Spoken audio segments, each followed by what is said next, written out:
नमस्कार, शाम के 7 बजने वाले हैं। वक्त है अपना बिहार का। आपके साथ मैं हूं शिप्रा झा और बुलेटिन में सबसे पहले बात करेंगे एसआईआर पर। सुनवाई के दौरान सुप्रीम कोर्ट ने कई टिप्पणी की है।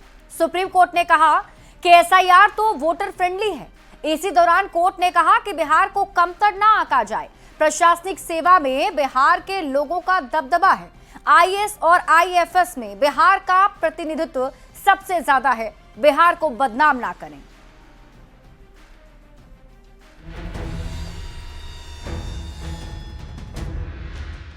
एसआईआर पर सुप्रीम कोर्ट में लगातार दूसरे दिन सुनवाई हुई। पहचान पत्रों की संख्या बढ़ाने, नागरिकता प्रमाण और दस्तावेजों के सोर्स की विश्वसनीयता पर बहस हुई। कोर्ट ने आंकड़ों की स्पष्टता मांगी और कहा कि एसआईआर तो वोटर फ्रेंडली है। दरअसल सुनवाई के दौरान वकील अभिषेक मनु सिंघवी ने कहा कि पासपोर्ट और अन्य दस्तावेज कम लोगों के पास ही हैं।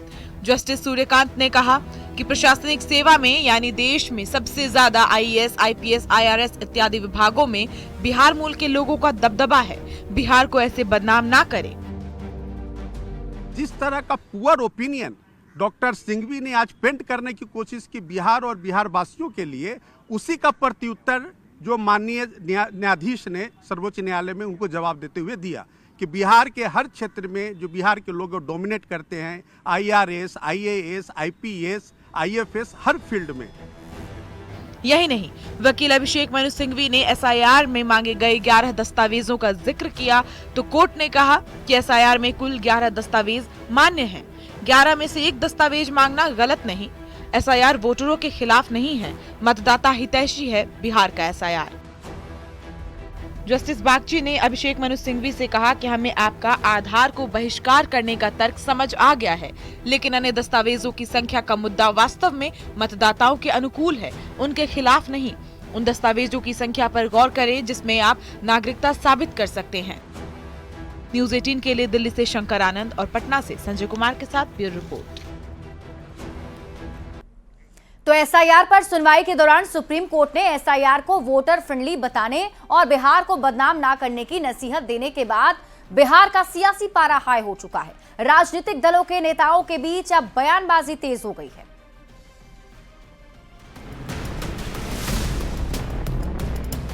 एसआईआर को जिस ढंग से सुप्रीम कोर्ट ने वोटर फ्रेंडली बताया और बिहार को बदनाम ना करने की नसीहत दी, उस पर बिहार में सियासत तेज हो गई है। लेकिन आज सुप्रीम कोर्ट के इस ऑब्जर्वेशन के बाद इन लोगों की कलई बुरी तरह खुल गई है। अब ये कौन सा मुंह लेकर जनता के बीच जाएंगे? एनडीए नेताओं ने सुप्रीम कोर्ट की टिप्पणी के बाद विपक्षी पार्टियों पर निशाना साधा। जो लोग राजनीतिक स्वार्थ के लिए बिहार की छवि धूमिल करने की कोशिश कर रहे हैं, वे जनता के सामने और न्यायपालिका दोनों के सामने। वहीं कांग्रेस के नेता अब भी तंज कसने से बाज नहीं आ रहे।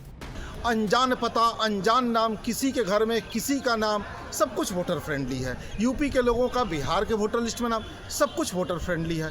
बड़ा फ्रेंडली मैच चल ही रहा है इस देश में। जबकि आरजेडी के नेता एसआईआर पर सुप्रीम कोर्ट की टिप्पणी के बाद बच बच के बोल रहे हैं। एसआईआर पर तो कोई विरोध ही नहीं था। एसआईआर तो पहले भी होते थे, लेकिन टाइमिंग पर सवाल खड़े हो रहे थे। एसआईआर पर सुप्रीम कोर्ट में लगातार 2 दिनों से सुनवाई चल रही है। दोनों ही दिन सुप्रीम कोर्ट की ओर से की गई टिप्पणियों से एसआईआर का विरोध करने वालों को कुछ न कुछ निराशा ही हाथ लगी है। न्यूज़ 18 के लिए दिल्ली से शंकर आनंद और पटना से संजय कुमार के साथ ब्यूरो रिपोर्ट। वहीं देखिए, बिहार विधानसभा चुनाव से पहले नेता प्रतिपक्ष तेजस्वी यादव ने एक बार फिर से चुनाव के बहिष्कार की बात दोहरा दी है। तेजस्वी यादव ने कहा कि जनता का मूड समझकर बहिष्कार पर निर्णय लेंगे। अब तेजस्वी यादव के इस बयान पर सत्ता पक्ष ने तीखा हमला बोला है। इस रिपोर्ट में देखिए।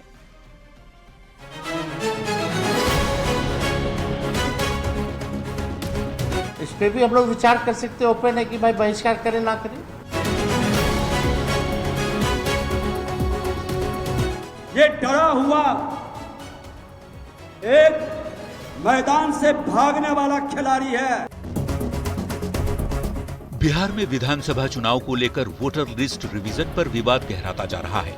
दिल्ली से लेकर बिहार तक एसआईआर पर सियासत गरमाई हुई है। बुधवार को नेता प्रतिपक्ष तेजस्वी यादव ने बिहार चुनाव में पारदर्शिता को लेकर निर्वाचन आयोग की भूमिका पर सवाल खड़े किए। तेजस्वी ने एक बार फिर से दोहराया कि बिहार चुनाव के बहिष्कार का विकल्प खुला हुआ है। जब खुल्लम खुल्ला बेईमानी ही होगी तो चुनाव का बाइकॉट करने पर विचार करेंगे।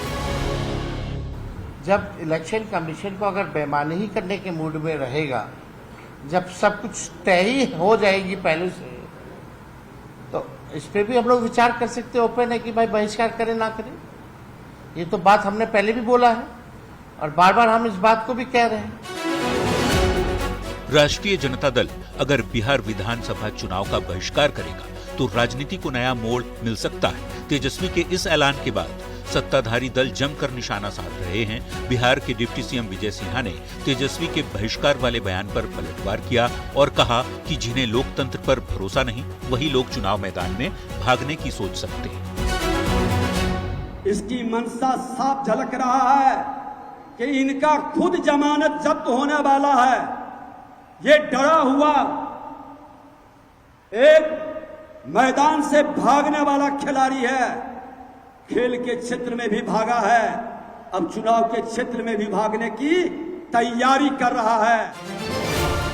चुनाव बहिष्कार के मुद्दे पर बीजेपी का दावा है कि संविधान पर भरोसा नहीं रखने वालों को जनता सबक सिखाएगी। तेजस्वी के बयान के बाद हर किसी की निगाहें इंडिया गठबंधन के दूसरे दलों पर टिकी हुई हैं। चुनाव में बेईमानी की आशंका और बाइकॉट के बयान के बाद सत्ता पक्ष और विपक्ष ने एक दूसरे के खिलाफ मोर्चा खोल दिया है।